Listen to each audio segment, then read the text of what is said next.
मेरे ही वजह से लोगों को शिफा मिलती है। कितनी बड़ी बड़ी बीमारियां होती हैं, इनका इलाज मैं ही करती हूँ। अगर मैं न होती तो इंसान मौत के मुंह में गिरफ्तार हो जाता। आज भाई भाई पर भरोसा नहीं करते जितना मुझ पर करते हैं। मेरे इस आराम के लिए वक्त नहीं, लेकिन मरीजों के लिए हर वक्त तैयार रहना पड़ता है। इसलिए जज साहिबा, ये इज्जत की कुर्सी मुझे ही मिलनी चाहिए।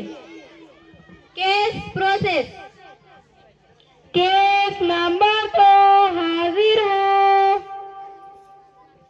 माय लॉर्ड, मैं एक वकील हूँ। मैं लोगों को इंसाफ दिलाती हूँ, सच और झूठ का फैसला करती हूँ। मैं बड़ी मेहनत और कोशिश से यह मकाम हासिल किया है। माय लॉर्ड, मैं बड़े बड़े और मोटे मोटे किताबों का मुताला करके मैंने यह मकाम हासिल किया है। इसलिए यह इज्जत की कुर्सी मुझे ही मिलना चाहिए। My Lord. Case process. Case number 3 हाजिर हो। माय लॉर्ड, मैं एक आर्मी हूँ। मैं आप सबको ये बताना चाहती हूँ कि मैं मुजरिमों को पकड़ती हूँ, वतन की हिफाजत करती हूँ। मैं अपनी जान पर खेल करके वतन की हिफाजत करती हूँ। कभी कभी देश के लिए अपनी जान कुर्बान करनी पड़ती है। इसीलिए माय लॉर्ड, ये इज्जत की कुर्सी मुझे ही मिलनी चाहिए। Case process. केस नंबर 4 हाजिर हो।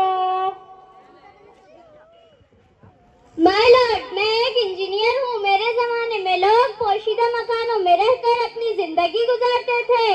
आज मेरे आने की वजह से इतनी ऊंची ऊंची इमारतें बनाते हैं और मेरे बनाए हुए नक्शों से ये ऊंची इमारतें बनाते हैं। इसीलिए ये इज्जत की कुर्सी मुझे ही मिलना चाहिए। My Lord. Case process. Case number 5 हाजिर हो। माय लॉर्ड, मैं एक किसान हूँ। मेरे ही वजह से ये सारे लोगों का पेट भरता है। मैं सुबह सवेरे जाता हूँ और शाम को सूरज डूबने के बाद आता हूँ। हम किसानों के काम बारिश में भी शुरू होते हैं। खेत के चक्कर काटने पड़ते हैं। ये काले कोट वाले साहब क्या कह रहे हैं, ये खाकी वर्दी वाले साहब क्या कह रहे हैं। मोटी मोटी किताबें पढ़कर जो सुकून से खाना खा रहे हैं, सिर्फ हमारी ही वजह से खा रहे हैं। इसलिए ये इज्जत की कुर्सी मुझे ही मिलनी चाहिए। My Lord. Case process. Case number 6 हाजिर हो। माय लॉर्ड, मैं एक उस्ताद हूँ। आज आपके पास इन लोगों ने जितनी भी दलीलें पेश की है वो सब सही है, पर बचपन से लेकर अभी तक इन लोगों को एक उस्ताद की जरूरत पड़ती है।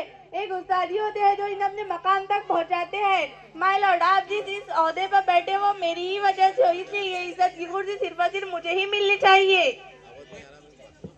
तमाम सबूतों और गवाहों को मद्देनजर रखते हुए अदालत इस नतीजे पर पहुंचती है कि ये इज्जत की कुर्सी उस्ताद को ही मिलनी चाहिए।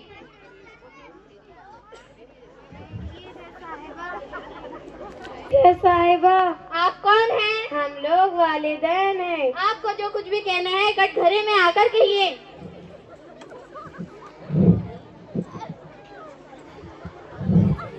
मैं पूछती हूँ जज साहिबा, मैं पूछती हूँ, हमने अपने अरमानों की कुर्बानी देकर, अपने जज्बातों की कुर्बानी देकर क्या इनके अरमानों को पूरा नहीं किया?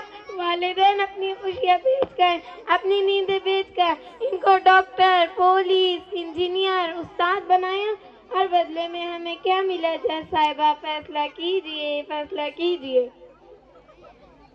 जज साहिबा, हमारी भी फरियाद सुन लीजिए। क्या कसूर है हमारा? हमने इनको ऊंची ऊंची डिग्रियां हासिल करवाई, और जब हमें इनके सहारे की जरूरत है तो ये गद्दे की कुर्सी पर बैठने की बात कर रहे हैं। फैसला कीजिए जज साहिबा, फैसला कीजिए।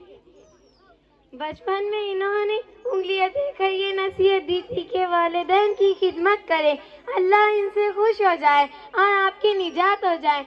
बस यही कहना चाहती थी जज साहिबा, बस यही कहना चाहती थी।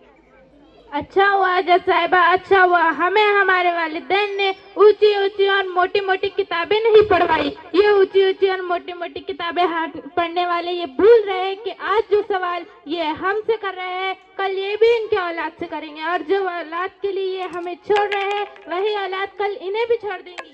फैसला कीजिए जज साहिबा, फैसला कीजिए। देखा आप लोगों ने, आला तालीम हासिल करके बड़े बड़े डिग्रियों पर फाइज पहुंच जाते हैं और अपने आप को आला इंसान समझने लगते हैं, लेकिन सही मानों में आला इंसान वो है जो अपने माँ बाप को बेहतर समझे और उनकी खिदमत करे।